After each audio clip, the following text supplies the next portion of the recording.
problemas que nos agotan y nos desalientan. Yo sé que yo he pasado por tiempos así. Así que hoy queremos ver cómo los hombres de Dios responden a las presiones de la vida. Ese es el tema general de lo que yo quiero compartir con ustedes. Quiero ir rápido, no me quiero tomar mucho tiempo. Si tú sientes, Rafa, que me estoy pasando, córtame y entonces puedo terminar en otro. No, está bien, brother, está bien. Okay. Primero vamos a empezar con la suposición de que Dios a veces o siempre, debo cambiar eso, no a veces, pero siempre usa presión para exponer nuestro carácter y nuestra madurez espiritual. ¿Estamos todos de acuerdo con eso? Así es, amén. Dios permite presión que venga para madurarnos y para exponer nuestro carácter. Y yo le digo sinceramente, hermano, no hay escape de este proceso. No hay escape. Uno de los dichos del pastor Rick, bien famoso, es que Dios no desperdicia una lágrima. Así es. Y yo digo, Dios no desperdicia una dificultad en mi vida. Él lo usa todo para nuestra madurez espiritual. Y Dios sabe que a veces no vamos a entender el proceso. Y a veces nos vamos hasta a sentir con Él. Nos vamos a sentir mal. Nos vamos a quejar con Dios. Yo sé que yo he pasado eso. Señor, ¿por qué? ¿Por qué? ¿Por qué tú permites eso? Yo he sido tan bueno. He sido tan bueno y tan fiel. Sin embargo, estoy pasando por eso. ¿Por qué me desperdicia? ¿Por qué me desprecia? Y sabes que nosotros no somos solos en esto. Lo único que tenemos que leer los salmos de David, ¿verdad? o las escrituras de Jeremías. El profeta llorón. Llorón. De Pablo. Sí. Pero nosotros tenemos que realizar y aceptar que todo lo que Dios permite que venga a mi vida se basa en su gran amor para mí y su gran amor para ti. Todo, por todos nosotros. Todo se basa en su amor y todo se basa en su corazón por nosotros, en lo que Él quiere que nosotros seamos. Así que el deseo del Señor es... Perdón que te interrumpa, es como tendríamos que tomar la actitud que tomó Job y no ser como la que tomamos casi todo el mundo, de reprochar de por qué me pasó esto o aquel otro, lamentándonos. Sí, así es. Así mismo es. Tenemos que...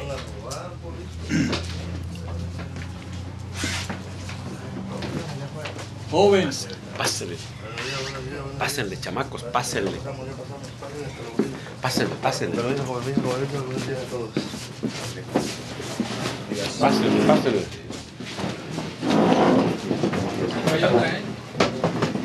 La Colombia.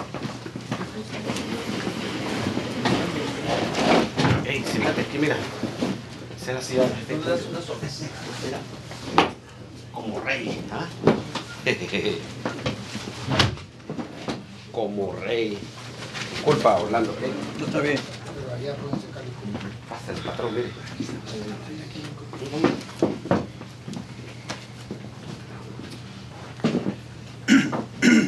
Ustedes que llegaron, estamos hablando de saber cómo triunfar sobre tiempos de presión, tiempos de dificultad en nuestra vida. El hombre de Dios es un hombre que sabe triunfar en el medio de presión, en el medio de dificultades. Así que ese es el tema general de lo que yo quiero compartir con ustedes. Y voy a leer esto porque esto es bien importante, algo que yo escribí aquí. Y nosotros tenemos que reconocer esto. El Espíritu Santo está obrando en cada uno de nuestras vidas, en diferentes niveles. Porque Él comunica con nosotros y el proceso de Él lo adapta a nuestra personalidad, a nuestro entendimiento, a nuestra madurez espiritual. Pero siempre, del momento que yo recibí al Señor, ahí empezó el proceso de Él empezar a brillarme. Porque todos somos, le dicen en inglés, diamonds in the rough. Diamante en bruto. Diamante bruto, que no son, empieza a pulirnos. Empieza a pulirnos. Así que él está en el proceso de crear algo bello y algo extraordinario en mi vida y en tu vida, en cada una de nuestras vidas.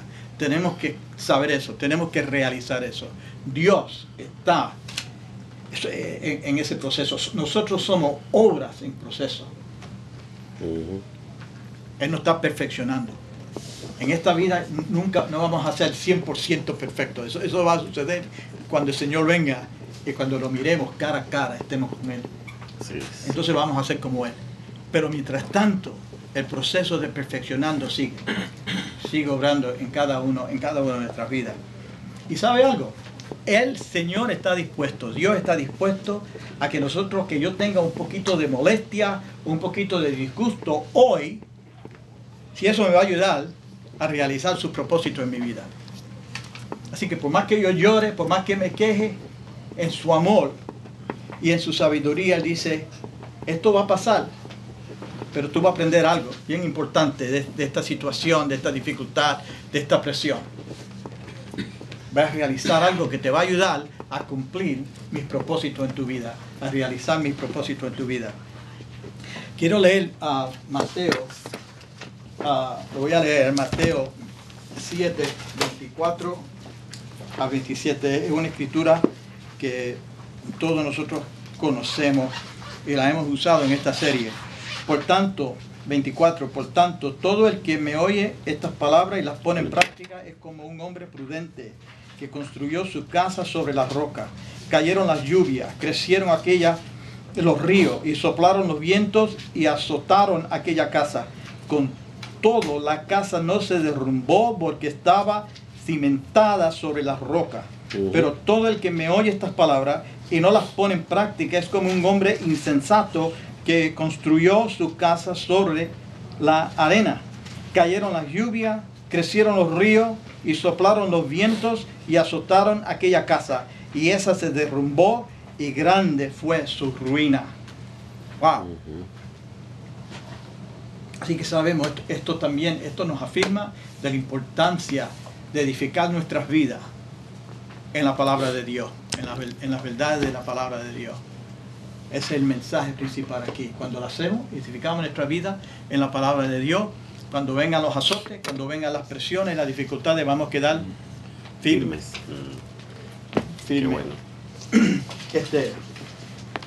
Yo quiero considerar 4 principios actualmente de cómo responder a la presión.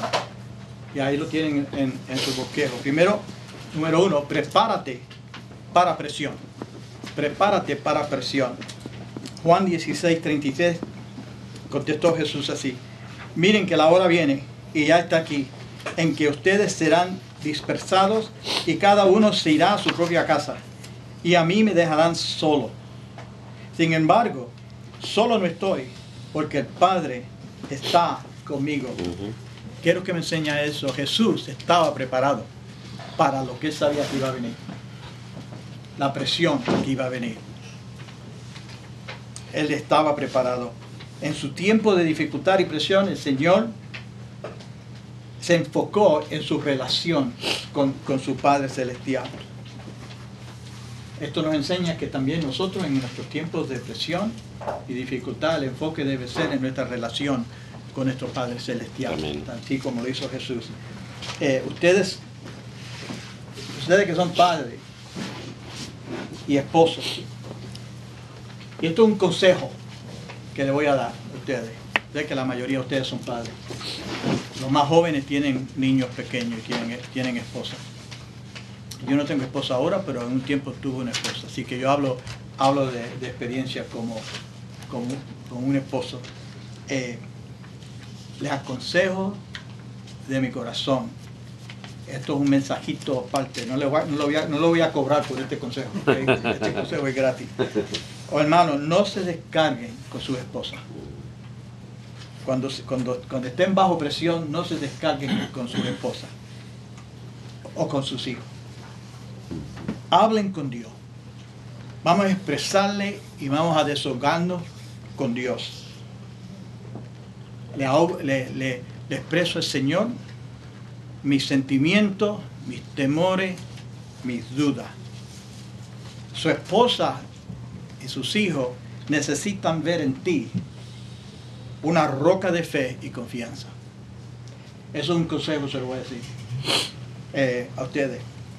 Por favor, tomen en serio, especialmente ustedes padres jóvenes. Yo sé que si tienen familia están bajo presión. Si tienen esposa van a estar bajo presión en relaciones. Presión financiera, presión de muchas razones. No se descarguen con su esposa. Lo que su esposa quiere ver en usted y lo que sus hijos quieren ver en usted es una roca de fe y confianza.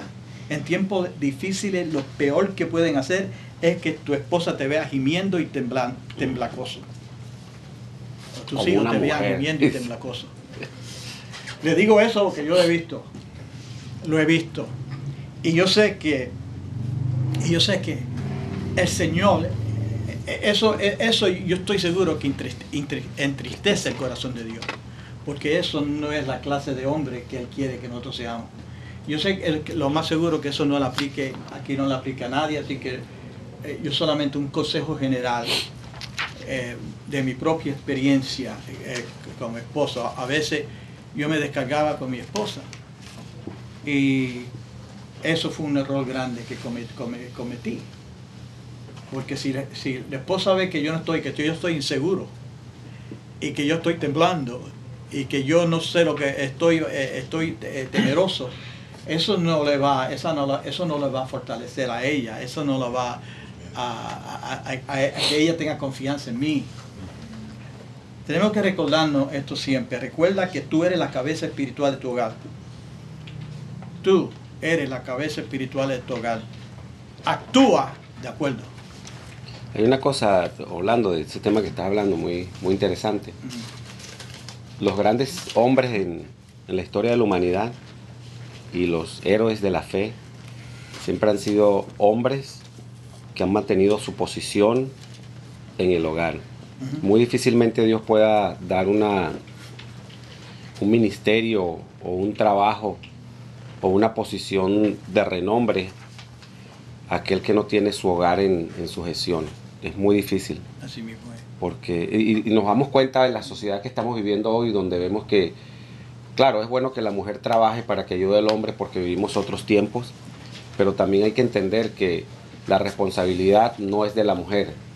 Puede ser que sea una responsabilidad compartida, pero el que tiene que salir adelante y dar la cara por el hogar y por las necesidades es el varón, es el hombre. Y eso nos va a ayudar a tener éxito en todas las áreas de la vida. Yeah. Ese es mi consejito para ustedes, de mi experiencia. Tu esposa y tus hijos quieren ver en ti el líder espiritual, la cabeza espiritual de tu hogar. Punto número 2. Practica bajo presión.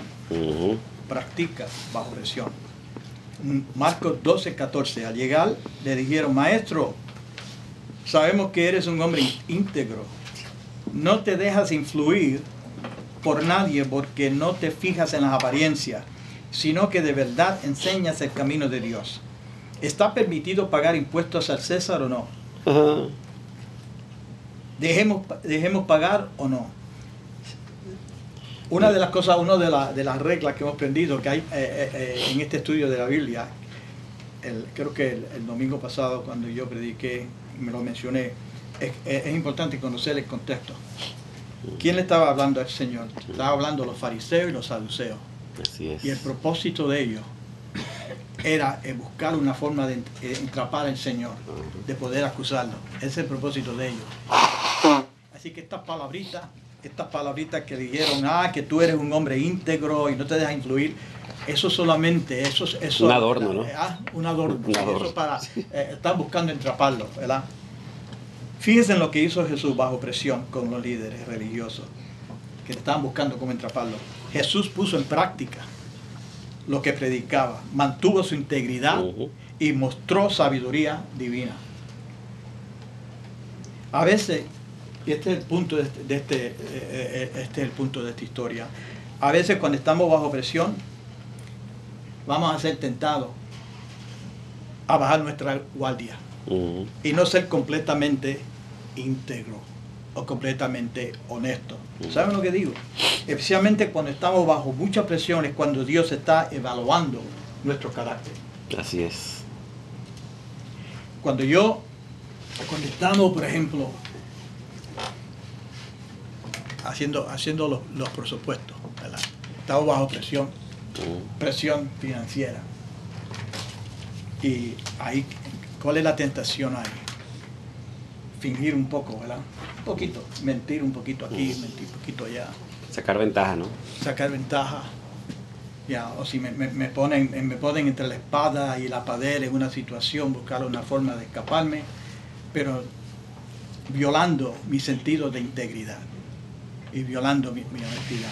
Cuando estamos bajo presión, ahí es que el Señor evalúa nuestro carácter. A ver si vamos a hacer lo correcto, a ver si vamos a ser íntegros, porque lo que Él está buscando es hacer hombres íntegros de nosotros, hombres honestos.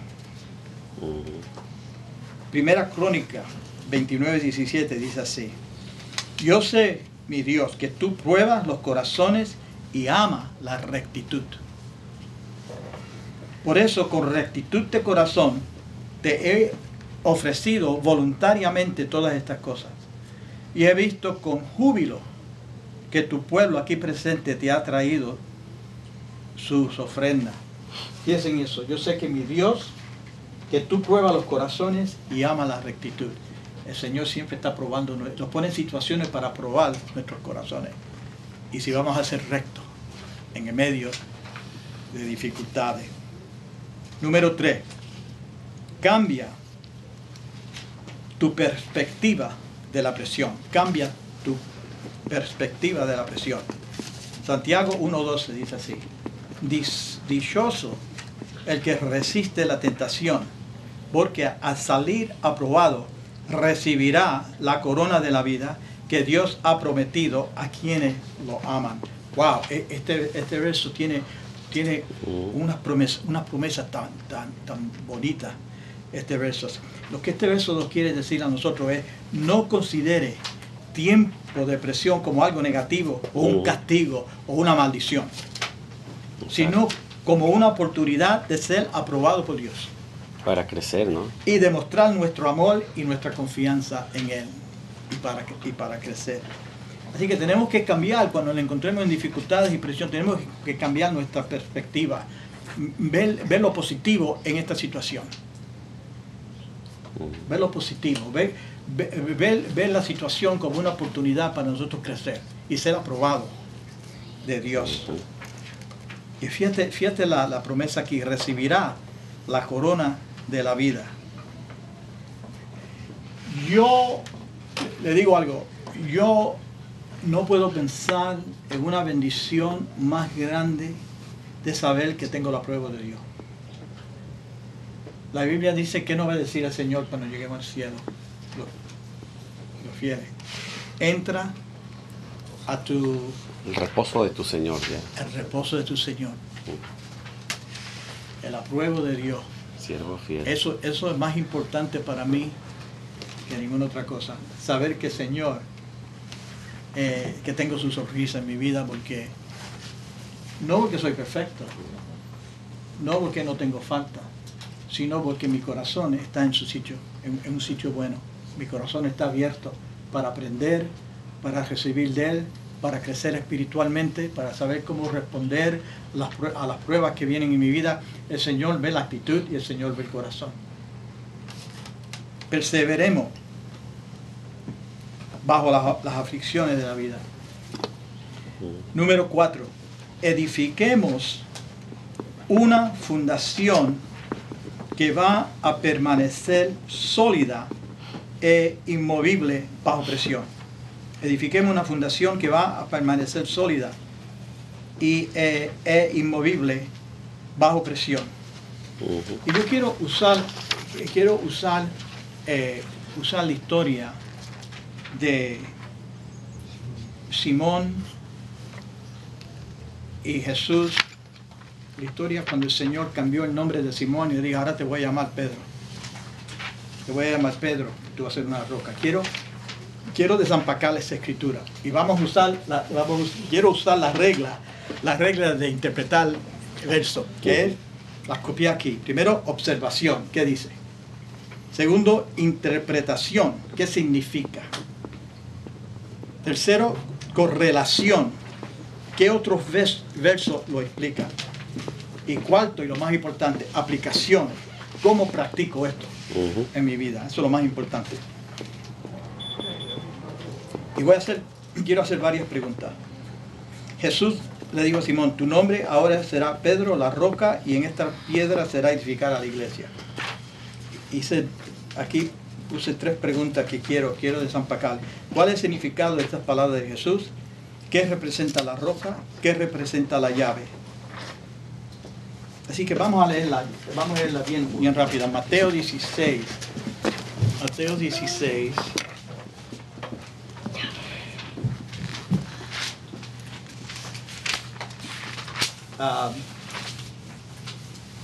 Empezando con el verso 13.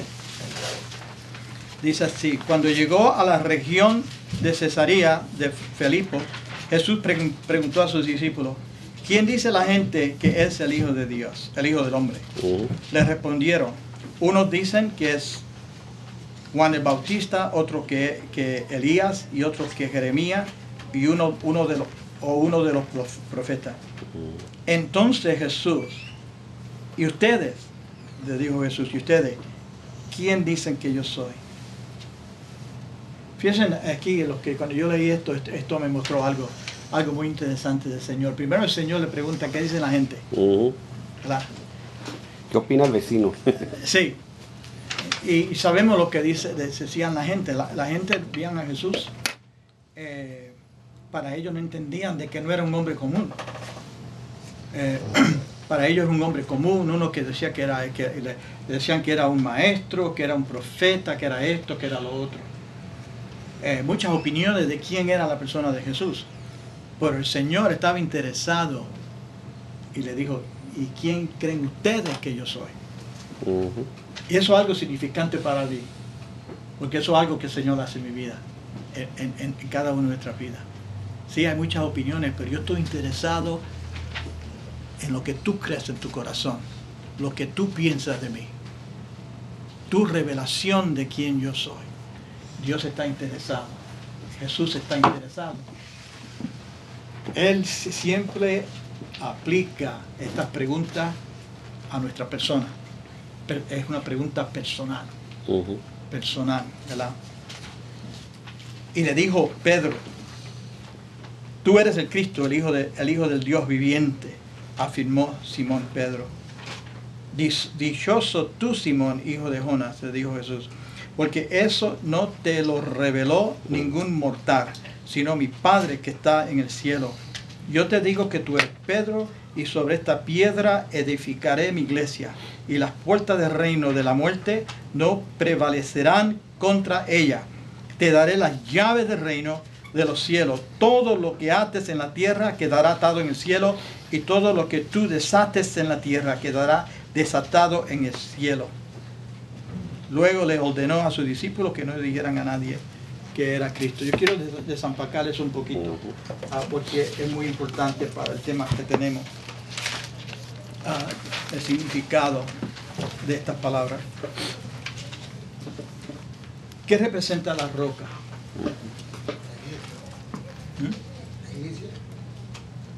La iglesia. En esta roca, hablando con Pedro,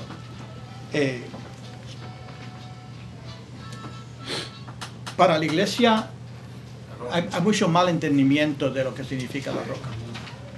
La iglesia católica interpreta este versículo, la roca es Pedro, y Pedro, para ellos Pedro es el primer papa, ¿verdad? Yo no sé mucho del catolicismo, pero ustedes corríganme los que conocen más. O sea, Pedro para ellos es el primer papa. Ellos ponen todo, identifican la roca en la persona de Pedro. Y eso es un error. Eso no es lo que quiso decir Jesús. ¿Sabe cuál es la roca? Jesús. La roca es la declaración y la confesión de Pedro. Exactamente. ¿Qué fue lo que dijo Pedro? Tú eres El Hijo. el Cristo, el Hijo del Dios viviente. Eso es una revelación espiritual. Eso no fue algo que el Espíritu Santo le reveló en ese momento. Una declaración, una confesión de quién era Cristo. ¿Y qué representa la llave? El Señor dijo, pongo en tus manos la llave. ¿Qué es una llave? ¿Qué representa una llave? La que abre y cierra. Entrada, O sea, lo que te da acceso, que te ¿verdad? permite Acceso. entrar en un lugar. Autoridad, poder. Y en esta situación, poder en el reino de Dios. Acceso al reino de Dios. Autoridad en el reino de Dios. Poder en el reino de Dios. Entrada al reino de Dios. Esta llave la pongo en tus manos. Todo por resultado de esta confesión, esta declaración de quién era Jesús. Y esto es algo tan importante. Quiero yo tomar unos minutitos nada más para desempacar esto, profundizando un poquito más en esto.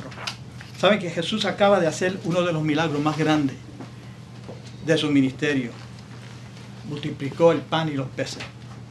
Y a pesar de este milagro, los líderes religiosos, los saduceos y los fariseos, todavía le estaban preguntando a él, danos una señal para probar quién eres. Ajá. Y sabe, una de las cosas tan bonitas de Jesús, cuando estudiamos la vida de Jesús y cómo él enseñó a sus discípulos, cómo él le dio entrenamiento a sus discípulos, él tomó todas estas oportunidades para comunicar y revelarle algo muy importante que iba a ser muy importante para ellos en el futuro. Jesús usa estas ocasiones para instruir a sus discípulos. Jesús siempre está más interesado en lo que hay en mi corazón, en mi opinión personal de quién es Él, como le dije antes. Dice Pedro, lo que le dijo Pedro, tú eres el Hijo. ¿Qué quiso decir Pedro con eso? Vamos a desempacar. Tú eres el Hijo. Esto es un dicho muy importante, una declaración importante, tu Hijo. Eso tiene que ver, está diciendo a Jesús, tú tienes eminencia. Tú tienes eminencia. Esto representa, está declarando la deidad de Cristo. Y así lo entendían los fariseos y los saduceos, por eso odiaban a Cristo. Decir que yo soy el Hijo de Dios es como decir yo soy Dios para ellos. Es lo mismo. Y el Mesías, ¿no? O el Mesías. Pues le digo, tú eres Cristo. Cristo significa el ungido de Dios. El ungido de Dios. No hay otro como tú. Estoy ampliando en las palabras de Pedro, la confesión de Pedro, la declaración de Pedro. Tú eres Cristo, el Hijo de Dios viviente. Cristo quiere decir el ungido de Dios.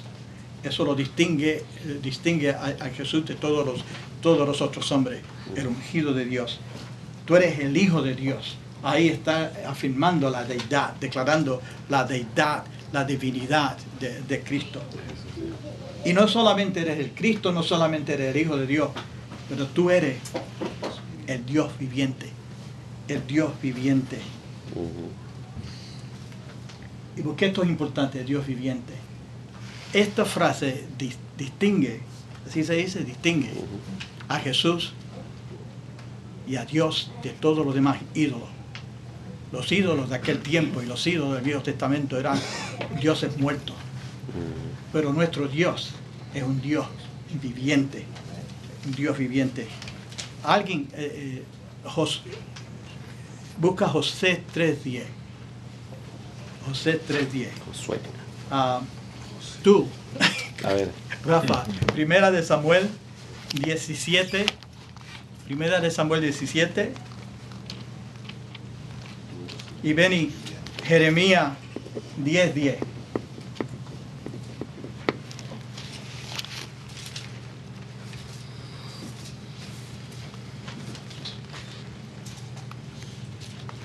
¿Lo tiene Josué? Sí. Josué 3:10.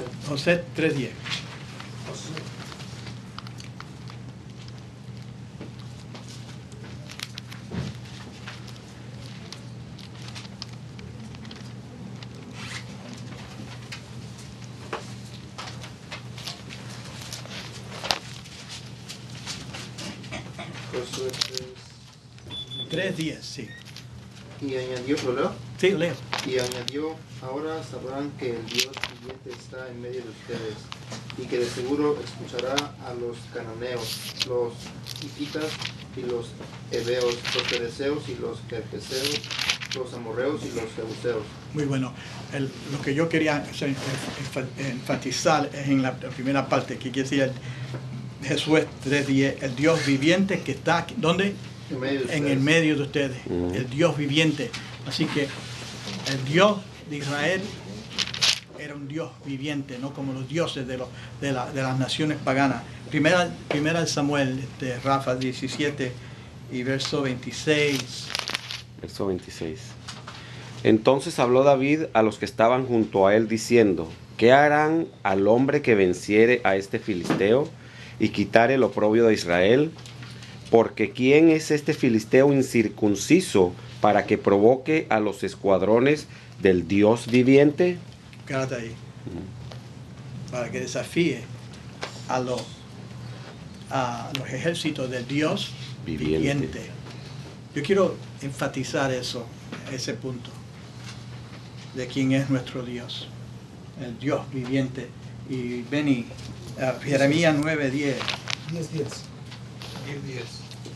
Que diga 10:10, sí, perdón. O 10:9. 10:9. Ok.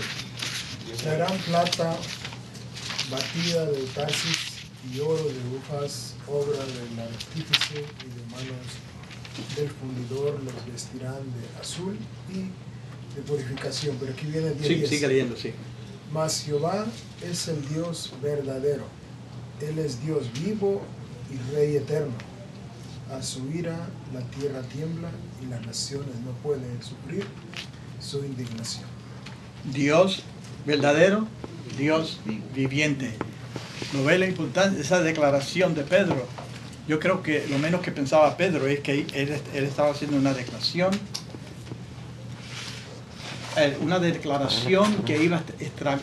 que estremeció el reino de Dios, que estremeció las potestades del diablo cuando hizo esta declaración, una de las declaraciones más profundas. Por eso el Señor le dijo, bendecido eres Simón, ahora te llamo Pedro, la roca. Bendecido, eso quiere decir a nosotros que ahora tú eres aprobado, tú eres honrado, tú eres sobresaliente en tu fe. Eso es lo que quiere decir, lo que le quiso decir Jesús a ellos. Otros me conocen como un hombre común, pero tú has tenido una revelación de mi identidad real. Roca, como le dije, roca se refiere a la confesión, la declaración de Pedro. La llave simboliza el acceso, entrada, autoridad, poder en el reino de Dios. Pedro, pongo en tus manos la llave que va a abrir la puerta de fe por todo el mundo. El Señor le quiso decir a Pedro y a sus discípulos en este intercambio entre ellos que iban a ser guiados por las enseñanzas de Jesús y por el poder del Espíritu Santo, de ese punto para adelante. Eso fue uno de los momentos en la vida de Jesús que cambió la esfera espiritual. Porque el Señor le está poniendo su autoridad y su poder en las manos de un hombre, de sus discípulos. Dice ahora, tú vas a representar la roca. La roca, tu declaración, tu confesión representa la roca de la fe que va a guiar la iglesia por todos los siglos hasta este momento. Eso es algo profundo, algo espectacular. Esas palabras del Señor, como le dije, cambió la esfera espiritual en ese momento. La declaración no fue solamente a Jesús. Esa declaración, como le dije, esa declaración estorbó el mundo del diablo, el mundo de la potestad del enemigo. Wow. Y le digo, yo pongo las llaves del reino de Dios, las voy a poner en tu mano. Te voy a dar autoridad. Autoridad, entrada, acceso a las bendiciones y la autoridad del reino de Dios. ¡Wow! Sí, hay que recordar que también todo esto sale a través de la oración. Y cuando Jesús está hablando con Pedro en ese momento, Pedro no tenía ni idea. No tenía idea, ¿no? Ni idea tenía de lo que Dios iba a hacer a través de él. Y después cuando él es ungido con el Espíritu Santo y él empieza a predicar, ahí es donde él llega a entender lo que Jesús le había dicho unos años antes. Pero Pedro no tenía idea de lo que Jesús... No tenía idea. Pero después de la resurrección, en el aposento alto, cuando recibieron el poder del Espíritu Santo, Pedro fue uno de los apóstoles principales que abrió el camino para el crecimiento de la iglesia y para la expansión del Evangelio, la predicación del Evangelio. Y si estudiamos el libro de los Hechos que vemos en la vida de Pedro, Sí. milagros, señales, le seguían. La predicación y la manifestación del poder de Dios, echando fuera demonios, sanando a los enfermos. La llave del reino de Dios, el Señor se las puso en las manos de él. Pedro en ese momento es una representación de todos los que le iban a seguir, los discípulos que le iban a seguir. Y cada uno de nosotros que conocemos al Señor, Tenemos las llaves también. tenemos la llave del reino de Dios para vencer cualquier dificultad, Amén. vencer cualquier presión. Estamos bajo presión, pero en el medio de esa presión tenemos las llaves del reino de Dios, la autoridad, acceso a la presencia de Dios, acceso al reino de Dios. Eso es algo cuando uno piensa en eso. ¿Por qué dejo que el enemigo me azotee? ¿Por qué dejo que el enemigo me engañe? Es cierto. Que me desaliente. Se asusta uno con Sí, cualquier ruidito y anda corriendo. Ya. Ahora, la aplicación, y con esto termino y después queremos hablar un poquito. La aplicación, cuando edificamos nuestra vida en Jesús, nada nos va a distraer o mover de la verdad. Cuando edificamos nuestra vida en las palabras del Señor, en Jesús, nada nos va a mover, nos va a descarriar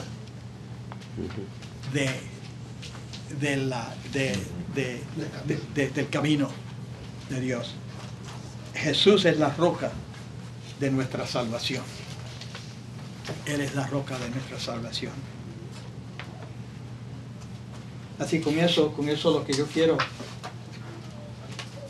hacer es que tener una conversación, Rafa, de expresar, para expresar, yo sé que ustedes hacemos esto, ¿verdad? Después de una enseñanza queremos dar oportunidad y la pregunta que yo quiero hacerles es, ¿cómo están ustedes tratando con la presión en su vida, las presiones de su vida, las dificultades de su vida? ¿Cómo están navegando a través de las presiones y las dificultades de su vida? Ahí vamos. Ahí vamos. Vamos a él. Si todos estamos siendo sometidos a presión todos los días. Todos los días. Todos los días es una nueva presión. Lo importante es, yo de lo que estás diciendo, ¿no? Me impacta mucho lo que es cambia tu perspectiva acerca de la presión. Porque hay gente que bueno, habemos, no digo hay porque uno nunca debe decir hay, habemos, incluyéndome, ¿no? Habemos personas que nos preguntamos que por qué nos pasa esto a nosotros, pero difícilmente nos preguntamos qué me está queriendo enseñar Dios a través de esta dificultad.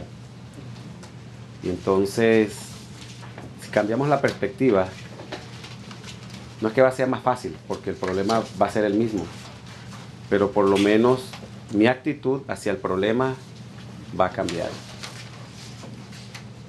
Y cuando veo las cosas de la perspectiva de Dios, y por eso es que es tan importante ese estudio que estamos teniendo hoy, que son 40 días en la palabra, cómo amar la palabra, aprender la palabra y cómo vivir la palabra. Porque, y mañana iba a predicar acerca de eso, ¿no?